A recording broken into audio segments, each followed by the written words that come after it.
Hey everybody, it's Sean Gibbons from the Communications Network. Hope you are doing well. Welcome on a lovely Wednesday where I'm at anyway, in the Mid-Atlantic, part of the United States.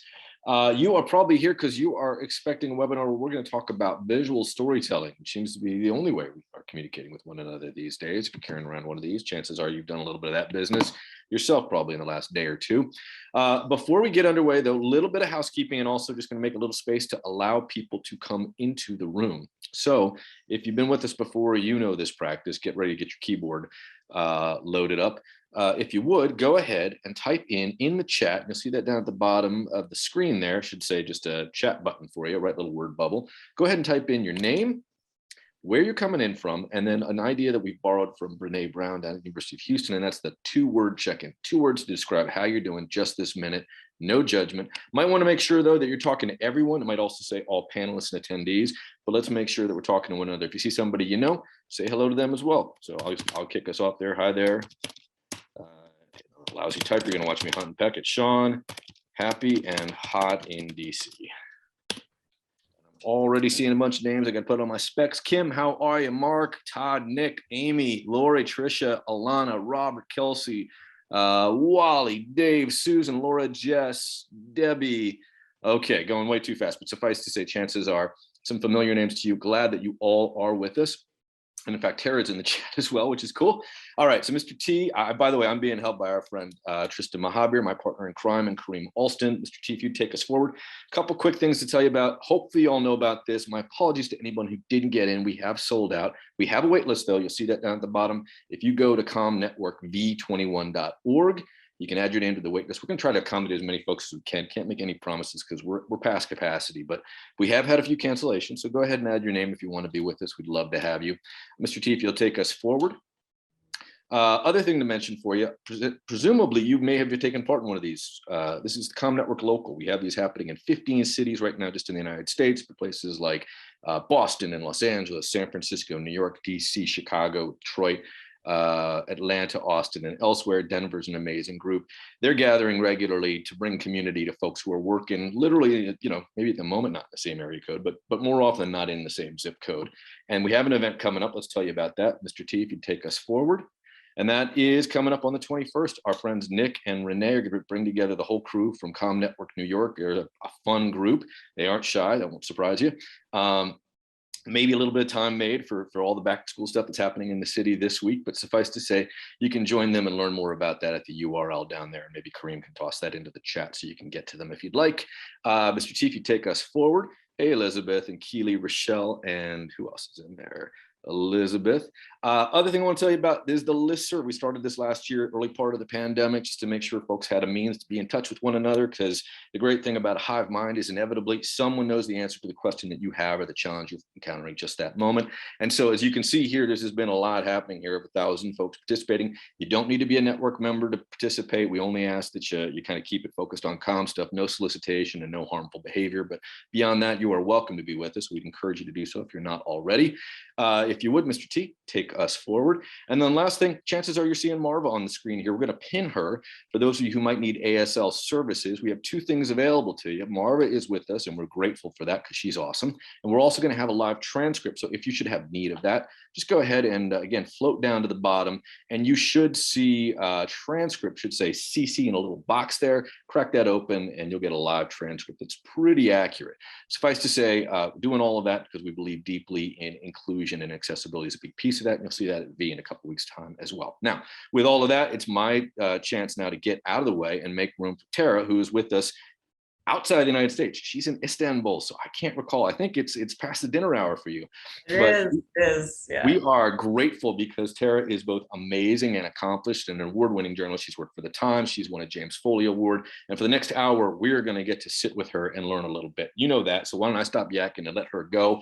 Last thing I'll just mention, though, is we will take questions throughout this. We'll do that by looking in the Q&A box. Again, down at the bottom, it literally says the words Q&A. Type your questions in there. That's where I'll look for them. And you can vote for questions. So if you see a question already asked that you were interested in, go ahead and vote that up. We'll try to make sure we can get to as many as we can across the course of this hour. All right, with that, Tara, you want to take it away? And Mr. T, I think you got the deck there. Let's go. All right, great. Well, really nice to be here, and I'm super excited. I Love the Com Network. I am part of the listserv. I am signed up for the conference. So anyone who's going to the conference, please let me know. I'd love to connect there too. So this is my first webinar with you guys, and I can't tell you how excited I am. So let's get started. Visual storytelling. We can go to the next slide. This is visual storytelling in our new world.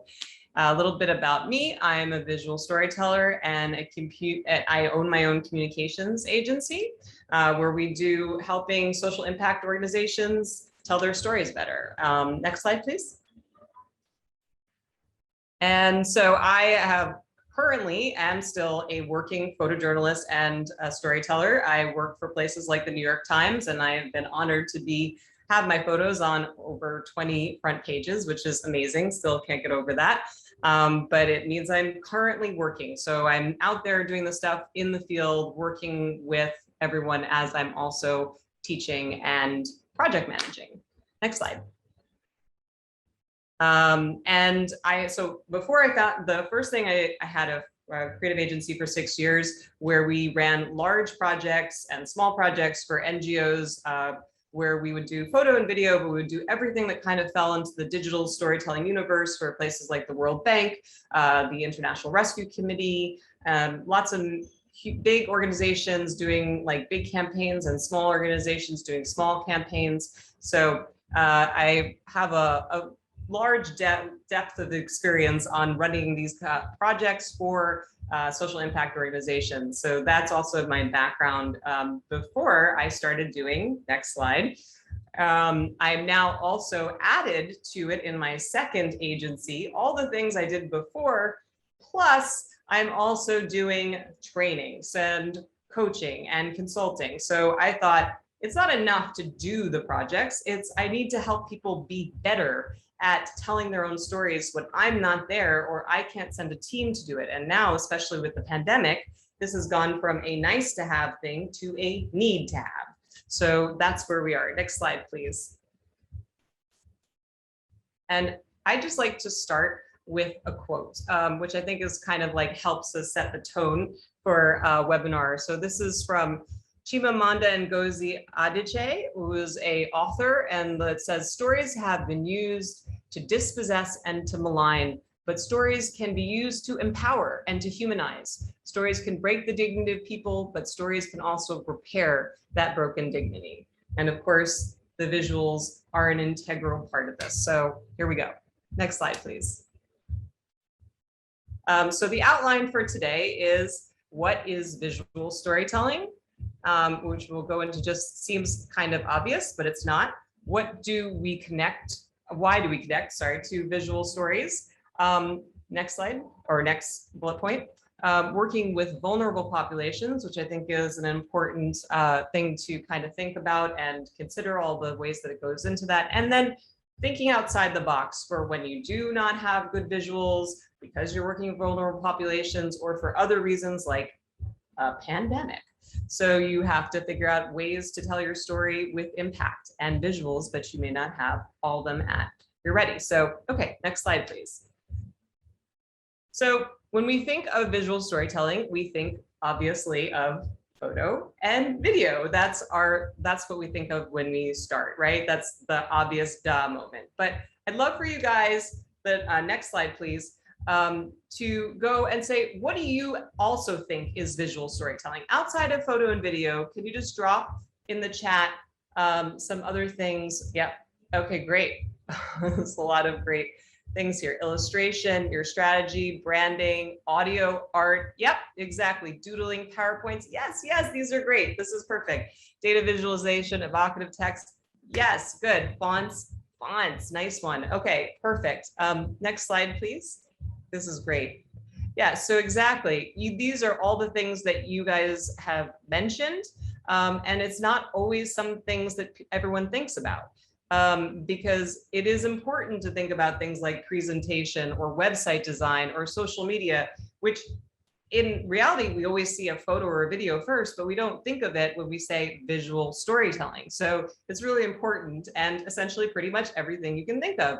Text, if you don't have text that relates to your visual and it's out of sync or something that doesn't help, then you're not telling a good story. So of course, text is important for telling a good visual story. So I just want to start with a quick video to set the mood, because I really love this as a very nice video for visual storytelling that I think is really well done. Next slide, or next video. It's from Save the Children. Just a little clip, or actually I think this might be the full thing because it's pretty short. Oh, we can't hear, I can't hear.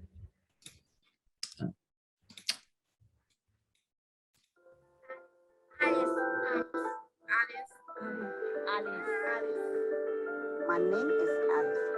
I've been working as a midwife for nearly 3 decades here in Liberia. I have cared for the mothers and babies with love and affection. Sometimes a parent here has a special way of thanking me, and that's why there are hundreds of children around here called Alice, named after me. There are over 800 Alice's everywhere you go. I love the text on screen. Really nice use of also your numbers.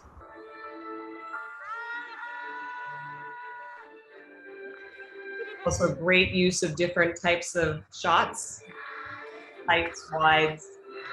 Seeing so many Alice's made me happy and so proud of the legacy I'm leaving behind. Really nice pull out for the last shot. So I love about that is it's first person, and it's very emotional. It's nicely shot. It's kind of a little different from the beginning. What are all the Alices? So it's just a really nice way to start this off. Okay, next slide. So, yeah, it does that. So why do we connect to visual stories? Our brains are wired for stories. We think about it, when we have a big story or big data, which one do we remember most? Think about that. We'll come back to it in a little bit, but we engage the senses and we really have visceral reactions, and that's what we remember way more than other things. We're looking for commonalities. We're looking for some places to share our truths. You know, we're both scientific and artistic, but we really connect when it comes to our stories. So this is why our brains, we go immediately to stories. Next slide, please. So this is an amazing study that I just have to cite in everything that I do. It's from Yuri Hassan at Princeton, and it's called Neurocinematics, the Neuroscience of Film. ISC stands for Inter-Subject Correlation, just so you know. And what they did was they put people into MRI machines and then watched what happened when they showed them different scenes. One from, Alfred Hitchcock, one from The Good, the Bad, and the Ugly, one from Larry David, Curb Your Enthusiasm, and one just a normal street scene of Washington Square Park. And you'll see that when it was the most dramatic scenes, both, less so for The Good, the Bad, and the Ugly, but incredibly so for the Hitchcock, the overlay of where everyone's same exact brains matched up is amazing, almost 70%, right? So like people really all engage in the same exact way. Now you go down to Larry David, like it's not so, it's not dramatic really, and I'm not a big fan, so my brain would probably be wandering as well when I was watching that, but less so for there. But then look at the dramatic decline when it's just a street scene. So if you give someone a visual, but you don't give them the story, their mind wanders. Like it's not enough to just have the visual, you have to have the story there to have people connect to it and keep engaged. Next slide, please. So this really, it's stories, we've all experienced this when we have, something that doesn't make sense.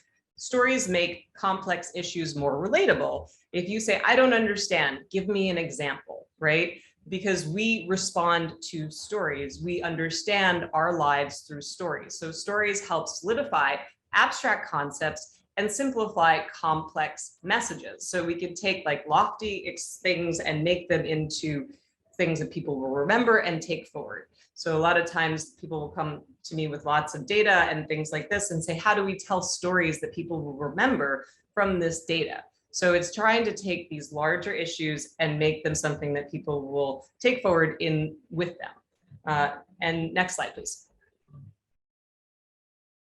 So yeah, so visual information is just retained longer. According to Linnell Burmack, who's an educational consultant and writes about visual literacy, she says, unless words, concepts, ideas are hooked onto an image, they will go in one ear, through the brain, and sail out the other. So words are processed by our short-term memory, where they can only retain about 7 bits of information, but images go directly to our long-term memory, where they're indelibly etched. So this is the kind of stuff that visuals are so important for every story. I'm just going to hammer this point home because we really need to make sure that the visual story is right there with everything else.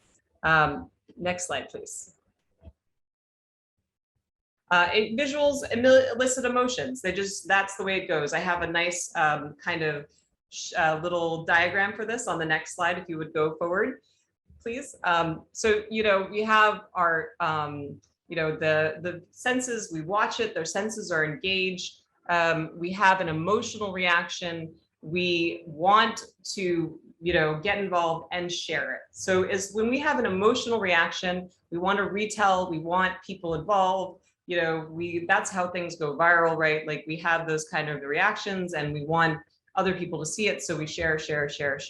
So that's what we have the emotional investment in the story, because we have all of our emotions and all of our senses engaged. So that's how visuals help. And the next slide is just a really lovely little clip about the man who was almost something. And it's just a really nice kind of way to kind of see all the sensory things that would go into a nice video. It's not the full clip, it's just a minute. Go ahead. Monument is an ideal. Memorial is a memorial of something that really happened in life. Could have been the first black guy in space. Is that my fate? I'll be remembered for that. For something that I didn't do. Think about that one. How the hell you get famous for something you didn't do?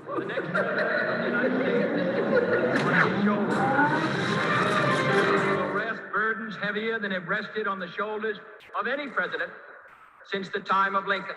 In the 60s, there was a lot of tension, incredible amount of tension. In 1959, the first 7 astronauts were appointed by Eisenhower. 7 guys that had become immortal by proclamation only. The way the story goes, the Kennedy White House said, we satisfy our black community by making a black astronaut. 1 black guy on the Wheaties box. Okay, but how do you make an astronaut? Right. So someone just wrote in the chat that the audio is really hard to hear. Are other people having problems with the audio? Just to check in. Some. Okay, well, I'll just explain a little bit about that. What I loved about this piece is that it's really, you don't know what's happening initially, why you're seeing a picture of a guy doing sculpture, and then you learn his story. And it's just very, it catches you because you don't know exactly what's happening. And then you get a very emotional kind of, intro from him. And so it just really intrigues you to want to know more. And like just the pictures of him in his warehouse and the light, and you can kind of almost smell what's going on in the cement and the dust and everything. So it just gives you that kind of sensory, engagement that you want when you're doing these kinds, visuals and things like this. So I just thought that was a really good example. No, I don't know, Sean, if you're going to break in at some point, or did you want to ask, in terms of questions, like if you decide, or because kind of another section coming up. So I didn't know if this was maybe a good point to ask some questions? Yeah, I think, gang, if you have questions, let's go ahead and toss them into the Q&A. There's only one at the moment. We can, of course, also vote for some. But Tara, why don't we keep going here, and we'll pick another point here, because I think for most folks, this is sort of they have some questions about this video, obviously, but I think we put a link in there so y'all can check it out for yourselves.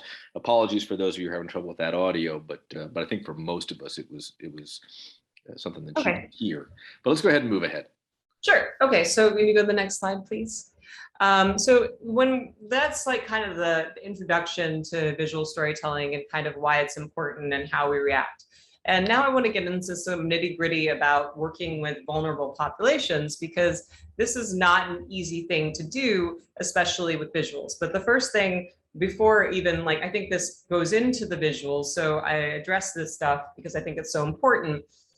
Some points about thinking about how you do it and how you approach these issues. So the first thing is safety and security. Always first and foremost, thinking about the safety of your team, but also about the people that you're working with, the participants, making sure that you're going to do no harm, right? So just thinking about respect and dignity and relationships, and really making sure that, that is the baseline in terms of like how you proceed. Okay, next slide, please.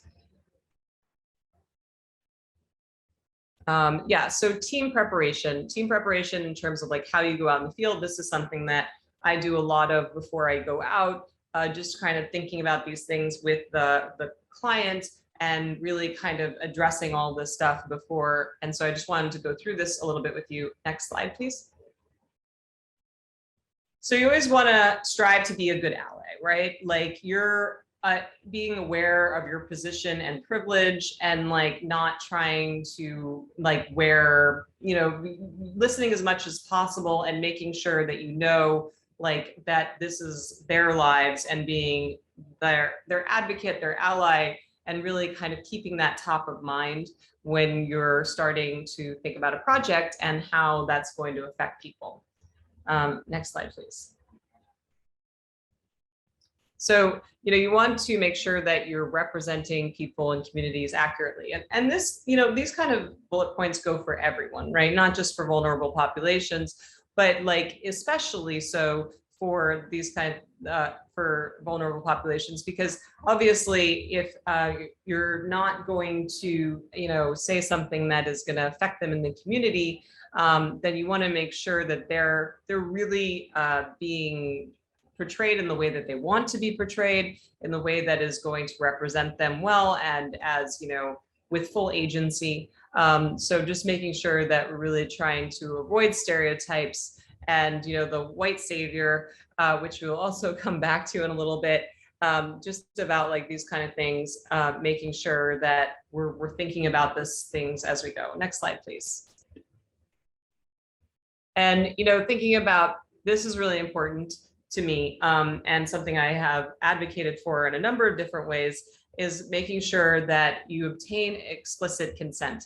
And consent forms are overwhelming and weird, and they can be really scary, especially for people that don't understand them. So I always advocate for having consent forms that have explicit consent where people understand, but also give them a way to readdress the issue later in case something has changed in their lives. So if someone is in a vulnerable place, especially, and they're okay with it at one point, but later it's going to affect them adversely, they should be allowed to tell you that and be able to work with you to limit the access to those visuals. Obviously, social media, it's out there, and that's something that they should understand depending on how it goes out and everything. But just in terms of like where you're using it, reusing it, putting it out, these kind of things, always is important to talk and have explicit consent.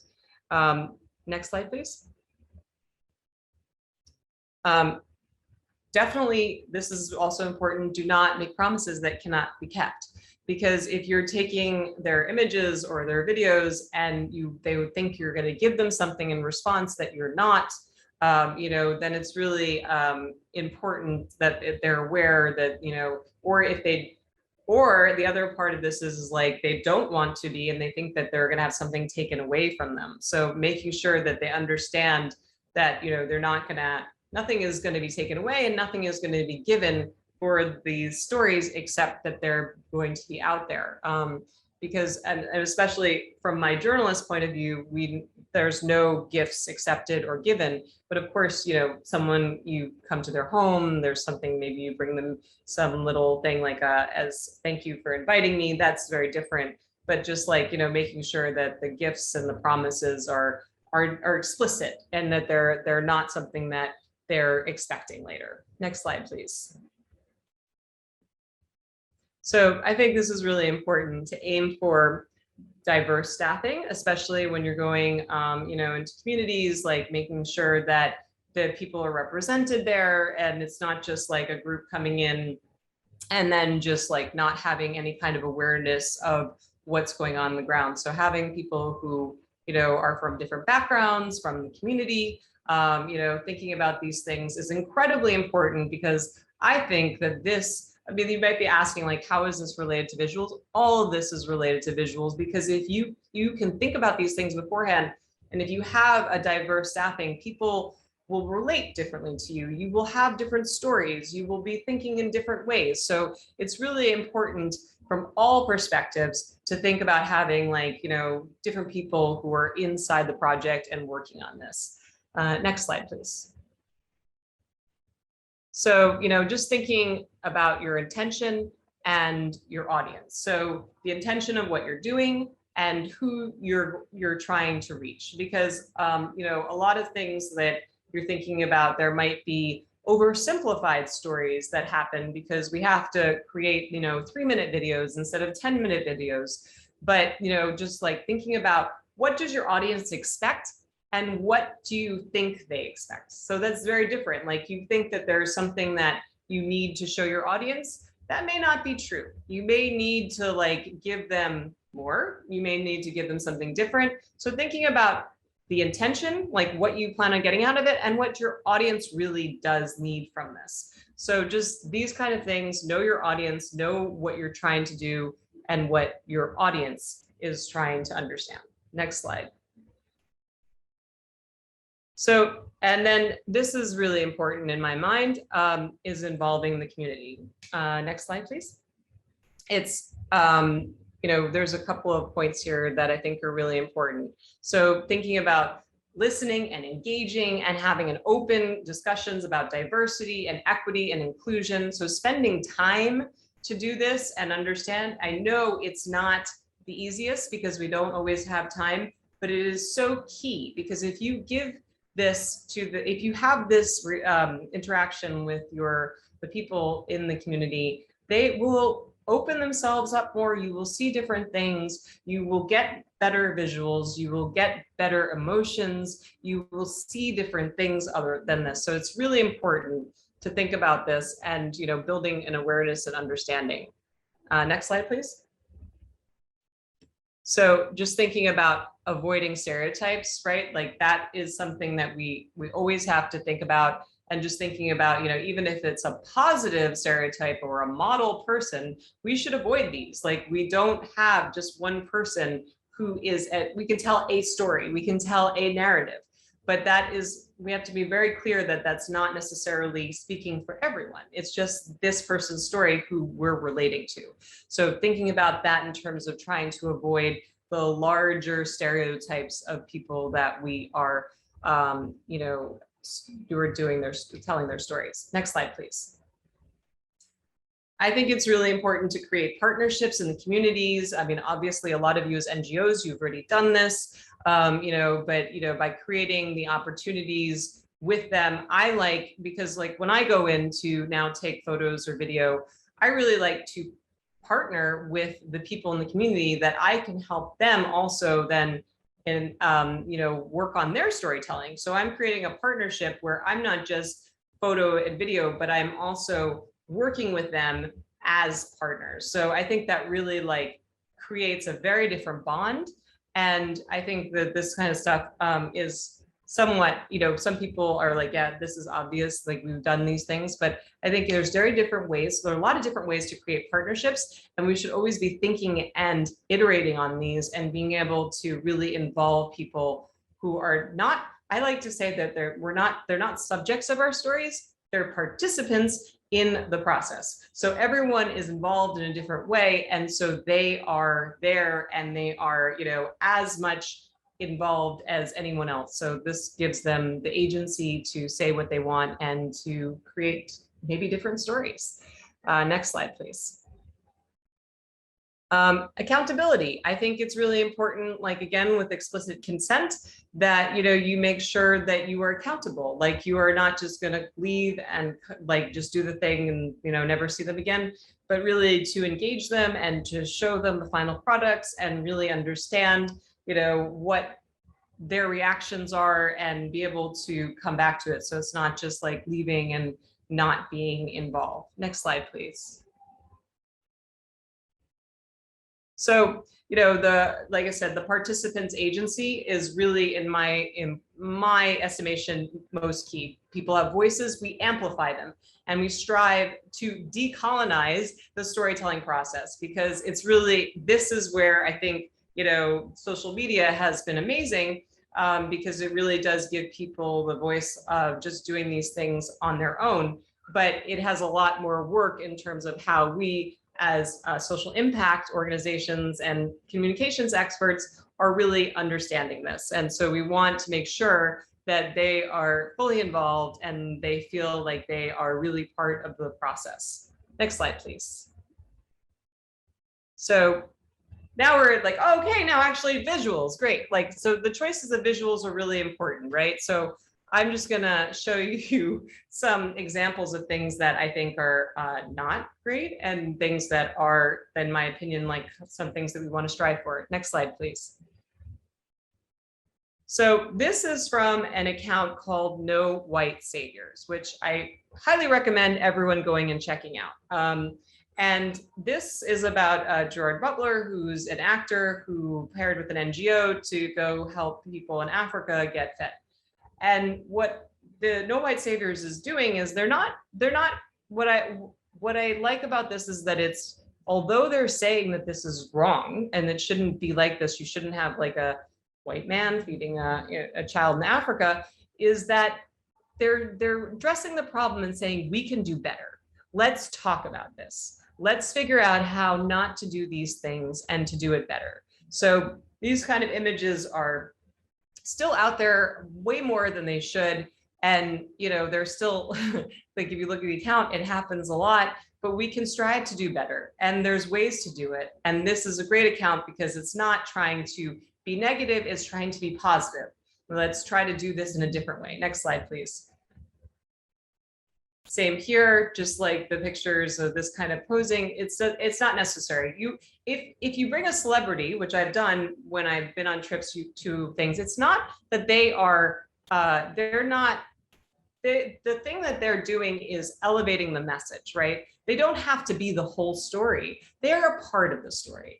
There is something to be said for celebrities going and helping. There are ways to do that. And the No White Savior talks about that. Like, it doesn't have to be, there's so much there. There's so many people who are doing great work. You can show that and show that these, you have people coming in, but it doesn't have to be the focus point, and it doesn't have to look like this. There's a lot of ways to do these in different, do this in different ways. Next slide, please. So this is a funny account that I came across called Barbie Savior, and it's essentially like putting Barbie in as if she was going to these to hardship places and saying, oh, look how poor and how bad it is. And it's just kind of exemplifies exactly the problems in a way that's funny. So if you're looking for examples that are kind of a little bit light on this, I highly recommend going and checking out this account. Next slide, please. So this is a lovely example by comparison, by compassion. This is about just like different women around the world, girls. This is a picture of Ariane in the Philippines, and she says this brave girl is challenging stereotypes in her fishing village. And there's a nice quote from her about how she feels empowered. And it's a lovely picture where she's working and she's, feels like strong. You could see it in the picture. And it's just a really nice thing. She says, I help my father in his fishing nets. That's expected of me as a girl. What's not expected of me is to help haul in the catch, but I do it anyway because I want to help my family. So it's very simple, but it's very powerful. Next slide, please. This is a video just in terms of from the Sunrise Movement, which is about young people fighting for a Green New Deal. And this is a one man's point of view about where he grew up. And it's a hard topic, but it's really quite, it's just very honest. And I really liked how emotional and, you know, it's just, it catches you. So please. My name is Norton. I'm 18 years old. This is how climate change and pollution has affected me. One of my most distinct memories growing up in Detroit is going south on I-75. Smelling the pollution coming from Marathon and seeing the smoke and the fire on the freeway. I remember trying to hold my breath as long as I could, but eventually you have to breathe in. I've lived in Detroit my whole life. We bounced around a lot when I was a kid. We couldn't always afford to pay rent, and neither could a lot of my friends and family. I know that the planet is on a path towards destruction, and I know that it's caused by the same people who produce the smells and the smoke on the freeway.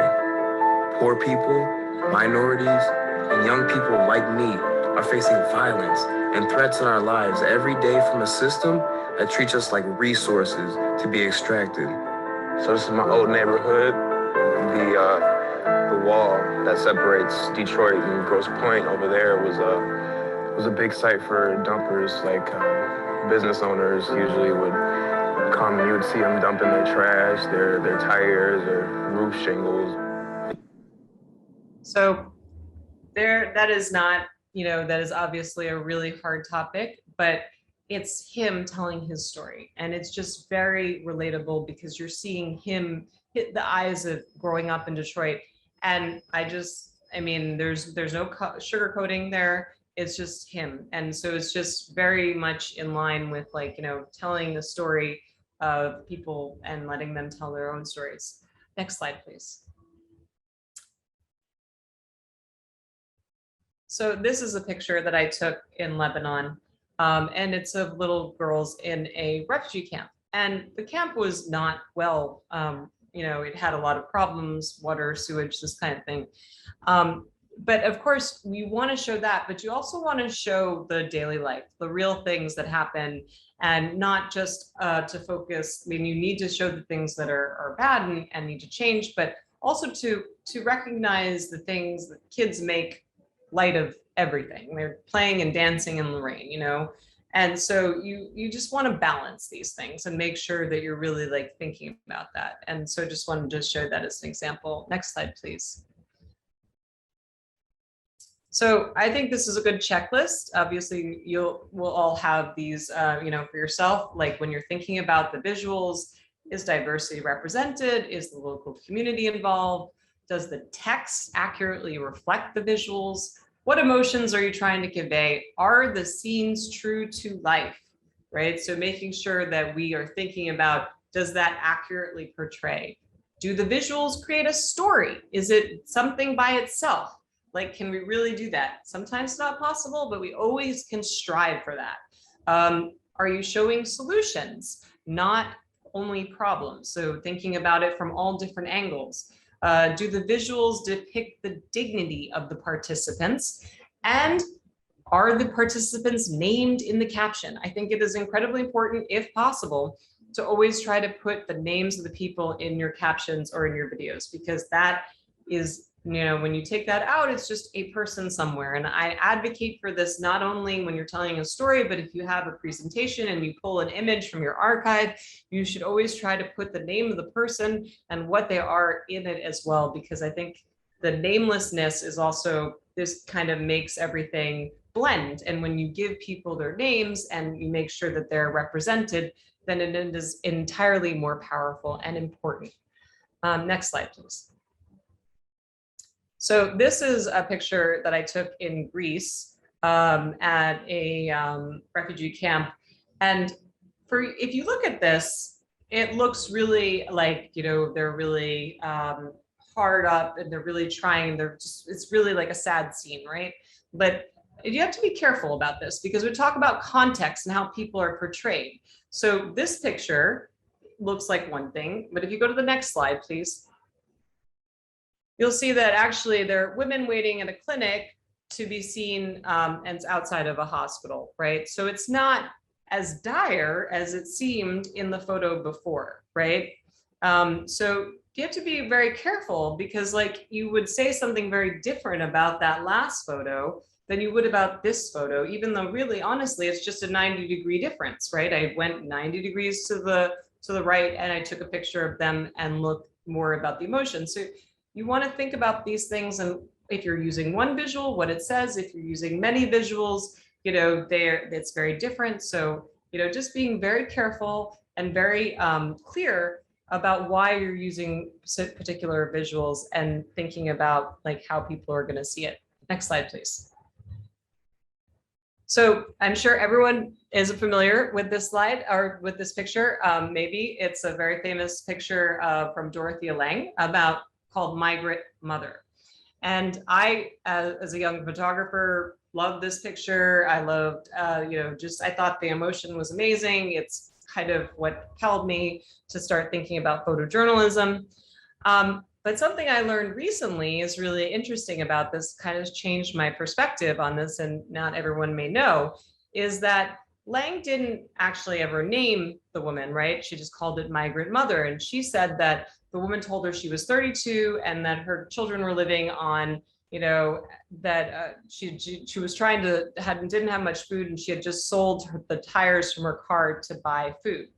Well, in 1978, a woman called Florence Owens Thomas wrote a letter to the editor of the Modesto Bee, and she said she was the mother in the famous Migrant Mother photo, and she said she wanted to set the record straight, and that she felt that this was not at all who she was, and that her two sons, who were in the picture, were just waiting for the car's radiator to be fixed, and that one of her sons said that her mother flatly denied that she had sold tires to buy food, but she also said that she didn't think that Dorothea Lange was lying. She just had gotten her stories mixed up with one another, or she was borrowing to fill in. So that totally changes this picture for me in terms of like what it means and what she's thinking and this kind of stuff. So it is very, very important because you never know how your photos are going to be used outside. So you have to be very clear and make sure that your participants are well represented. Next slide, please. So this is just another good example of good choice for visuals. Kind of like if you go through the checklist above, you'll see that this is quite a nice example of about representation of LGBTI community, QI community. Sorry. Go ahead, please.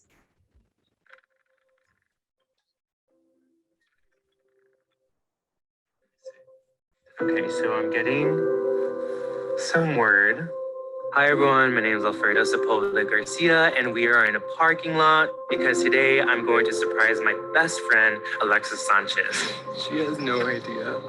The reason I'm surprising her is because she has done so much for me and so much for the community. Okay, they're walking. So she works in LGBT rights and she works in harm reduction. She's also in a trans advisory board, and she basically gives her life to the service of people and advocacy. I really think that Alexis Sanchez should run for office and work with public affairs. She is the right person to be the voice of marginalized citizens. Surprise! Good morning, friend. How are you? My heart is racing, and I just wanted to surprise you. You're one of my bestest friends. And I love you and I appreciate you so much. And I just want to make you aware that I want to inspire you to run for public office. It's just a lovely piece. It's so nicely done. It's just very heartfelt, very straightforward, very emotional, and doesn't require a lot in terms of that, setup. It was just really lovely and raw emotions. So yeah, so okay, so next slide, please. So now we're gonna go and talk about thinking outside the box, because I think that's really important in terms of a lot of these things that we were just talking about, you know, vulnerable populations, but also just not having access to the same kind of, you know, we can't send people in as much anymore. And so how do we do things when we don't have really good photos or videos in the same way that we did before? So next slide, please. This is a project that I worked on with Girl Effect, and it's called the Tegas, which is the Tech-Enabled Girl Ambassadors. And Girl Effect had, before the pandemic, wanted to enable girls to go into the community and be kind of help them tell stories of people that were working on WASH, or like, you know, issues that were in the community and things that may be, you know, they can help giving like first person narratives. Well, then the pandemic happened, right? And so they couldn't ask these young women to go out into the community. So they asked them to turn the cameras on themselves and talk about what their lives were in lockdown. And then I helped them to kind of build a site for it, which is amazing. And I recommend everyone going and watching, but this is just an intro. And it's just a really, it's first person. It's very clear. It's just, but it's very powerful. So this is the intro for that. Can you play it, please?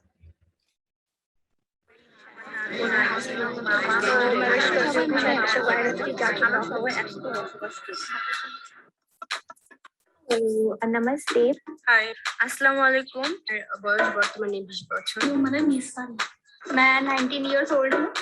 I'm 21 years old.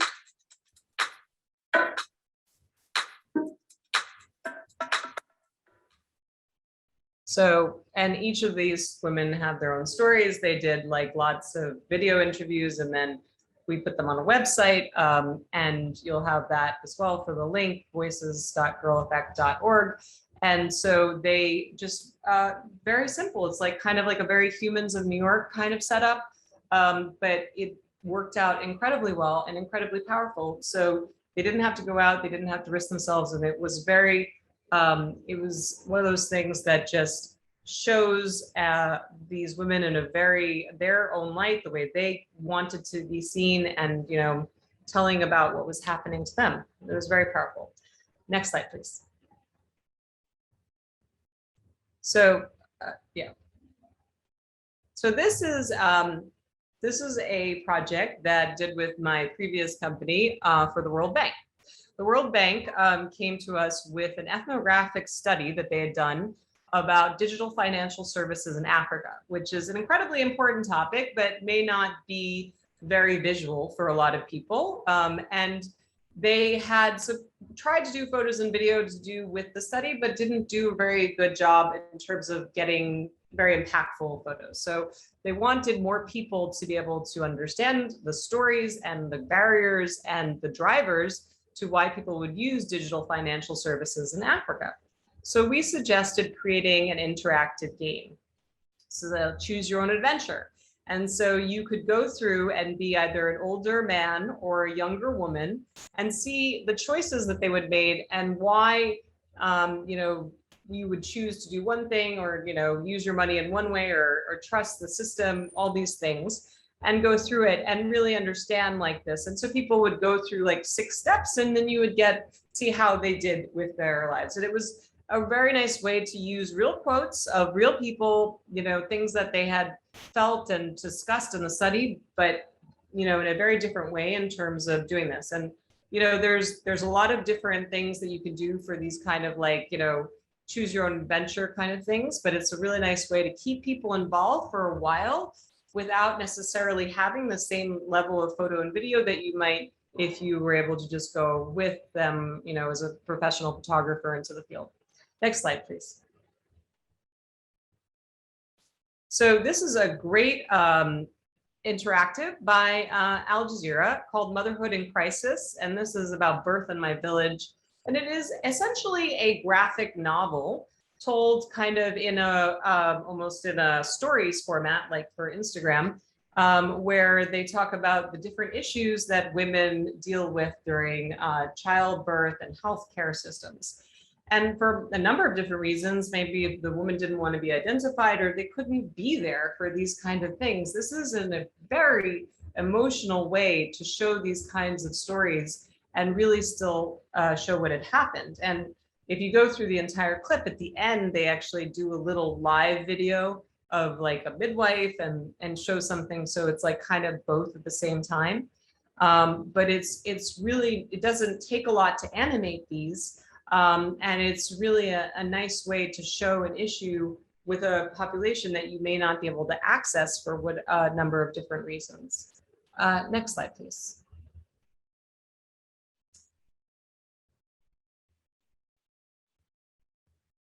So this is from The Guardian, and it's about the National Health Service at 70, which is a lot of data, like what has happened with the National Health Service in 70 years. So they decided to do an interactive, like you choose, like get the questions, like how have the number of beds in NHS changed? And you can like pull your cursor along, and then afterwards, it'll show you the real numbers, which is really nice because sometimes you'll have like an aha moment, like, wow, I didn't realize that this was, you know, had changed so drastically or hadn't changed at all. You know, and so these kind of things can be a really nice way to kind of make people's using their brains and kind of switch on and having these like nice little moments of thinking and interacting with the data. Next slide, please. This is also a really nice way to do data where you have, you know, just almost like a GIF, an animated GIF, where you create an animation of your data. And so this is a group percentage of US population from 1950 to predicting to 2060. And you can just see how, you know, the 80 plus used to be much smaller. And by 2060, it becomes this larger mound at the top. So it's a very nice effect and a nice way to capture people's attention when dealing with data sets like this. Next slide, please. So this is from the New York Times. I love this because it's a different way to kind of use a map and show kind of a perspective on a map. This is one night on a private garbage collector truck in New York City, and it's their lives and their roots and like what they go through. And it just traces the hour and the, like what happens and where they go. And it's just very effective because it's different and you're engaged in their life, but you don't actually even see anyone. You're just looking at a map. And how often do you keep on a map for this long? Well, it's just a very different way of thinking about maps and people's stories. So you don't need very much for this except for text and a map, but it is incredibly visual and it makes you connect to their stories. Okay, so that's it for my out of the box thinking, you know, in terms of different types of stories. Next slide, please. So this is almost the end, but I would really encourage you all to go and, as we were talking about ethical storytelling and, you know, what goes into like thinking about working with different populations, there is at ethicalstorytelling.com, there is a pledge that you can sign that essentially goes through all those things to consider. And it's really kind of something you can do with your team, with your entire organization, and you just make that pledge will really help kind of solidify the things that I've been talking about and make it kind of part of your organization's ethos. Okay, so key takeaways, next slide. So it is, I can't say this enough about like the process and the ethical storytelling. Being thoughtful about the process is important and will help create more impactful visuals. So you think about all those things that I was talking about in terms of how to deal with, you know, populations and engaging people and really making them, you know, they're not just subjects, but they're participants, they're equal, their agency is there. It will 1000% create different and more impactful visuals than what you had before. Next takeaway, please. So you want to think beyond what is possible with just photo and video. I know that this is like something that seems like, yes, I just showed you these things and you're going to go back and think about this and say, oh, but mine is different and I can't do this. There's always ways that you can reach your audience through different storytelling visual devices. We just have to think about them from different ways. And I'm also always happy to brainstorm with people. If there's something, I love it. I love helping, like kind of like thinking about this stuff. But there's always a way, I promise you. So just have to start thinking about these, use those outside the box examples as starting points and go for it. Last takeaway, please. The earlier you think about visuals, the better it will be for the end project. So think about it from the beginning. Don't make visuals an afterthought. They are vital for your connections with your audience. This is what I want everyone to take away is please start early. Think about this from the beginning of the project. If it's the first thing that people see when they see your story, then why is it the last thing that a lot of people think about? It should be in the beginning.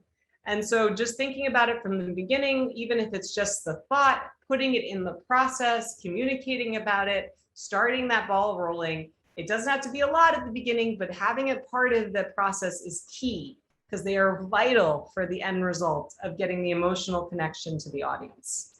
So please feel free to ask me questions. Next slide. And then the slide after that is my information if people would like to be in contact. All right, Mr. T, why don't we go ahead and put up Tara's contact information. We'll take a couple questions. We're almost up at the top of the hour, so sorry, gang, we're only going to get to a few, but you have her contact. Tara, I presume folks come to you directly. That's cool? Yes. All right, so let's get to a couple super duper quick. First one is, how do you capture the images in the field without being perceived as poverty tourism? Right.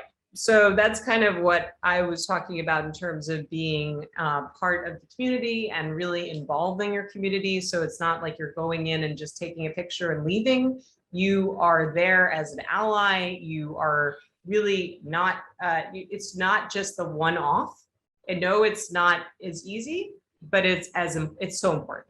So you need to devote the time to be there, to be part of the community, to involve the community, and then understand what they want from it as well. So it's not poverty, it's their lives, it's their workings. It's not just the bad, it's the good, it's the struggles, it's the daily life, it's everything that goes into their lives. So yes, we want to stay away from poverty, tourism pictures. That's definitely, so many things that I talked about, you can use in that to kind of think about how you can get away from that idea. Great question. Okay, next question is from Kai, and they ask, how do you suggest we find creative ways to take photos of the work when everything is virtual? And right. You alluded to a couple of these things, but if you could, maybe just a quick sort of brainstorm. What are some things you're sitting at home, you don't have the ability to get on an airplane or put a camera someplace? What are some initial thoughts you would have if that was sort of your challenge? Animations, illustrations, infographics. Those are can be really great, not very expensive, depending, really good ways to show your work. You can use audio and put it with, an animation, like someone's audio you can use, and you can be really effective with using audio and a visual. So there's some really nice ways to do that, even if you're sitting at home.